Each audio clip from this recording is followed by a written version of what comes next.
Marie Huivant, la loi Elan sur le logement a été votée à l'Assemblée nationale en juin, au Sénat en juillet, elle doit repasser au Parlement en septembre. En l'état, quelles conséquences cette loi aura sur les expulsions de locataires ?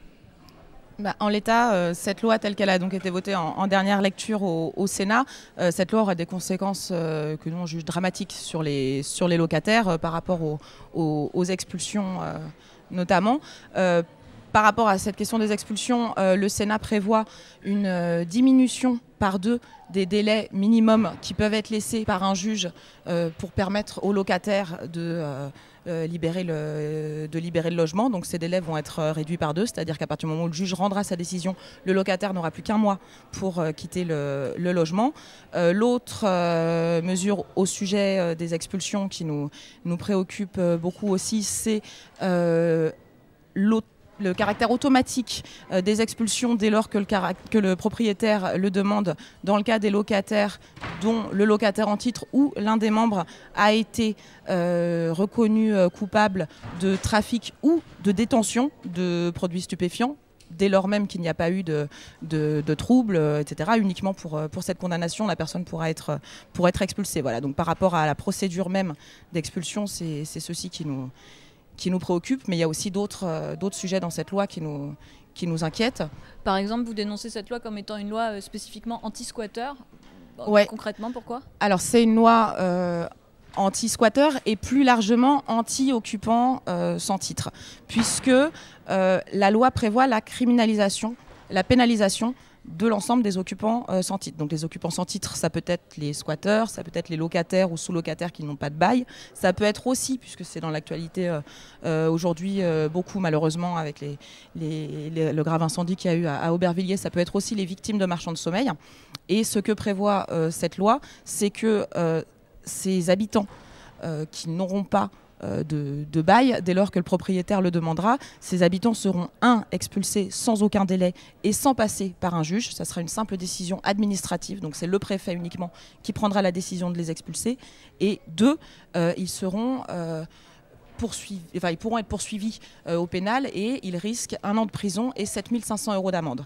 Donc par rapport aux victimes de marchands de sommeil, ça va être quelque chose d'absolument horrible où dès que le propriétaire escroc, le marchand de sommeil, voudra se débarrasser de son locataire, il pourra non seulement s'en débarrasser sans passer par un juge, mais il pourra aussi s'en débarrasser et l'envoyer en prison. Voilà. C'est une loi qui est censée, c'est un amendement qui est censé répondre à cette espèce de mythe des armées de squatteurs qui menacent les domiciles dès que les personnes sont hospitalisées ou partent en vacances, alors que dans le cas des locataires ou des propriétaires qui partent en vacances ou qui sont hospitalisés, il y a déjà une procédure qui existe de protection du domicile qui permet l'expulsion sans passer devant le juge et sans délai déjà aujourd'hui en l'état de la loi.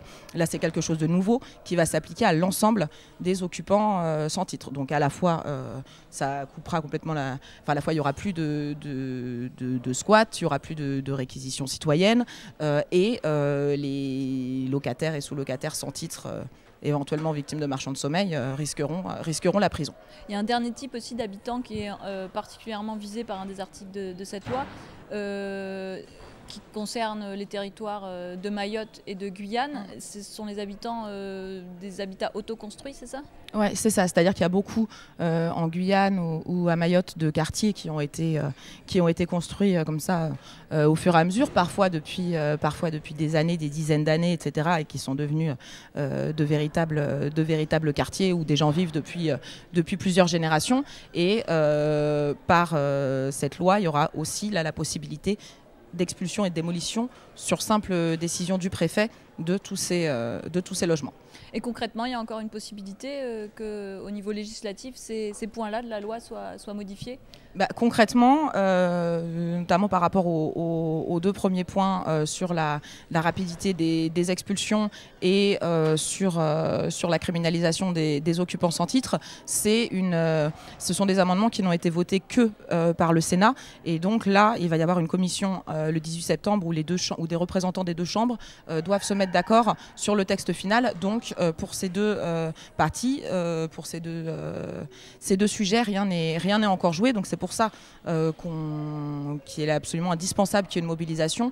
Nous, il y a il y a un collectif qui s'est créé avec plusieurs organisations qui appellent à des mobilisations un petit peu partout en France le 1er septembre. Donc à Paris, il y aura une manifestation qui partira de la sortie du métro Saint-Jacques à 15h. Il y a d'autres villes aussi où il y a des rassemblements, où il y a des mobilisations qui sont prévues. Et donc on appelle un maximum de gens à rejoindre ce mouvement.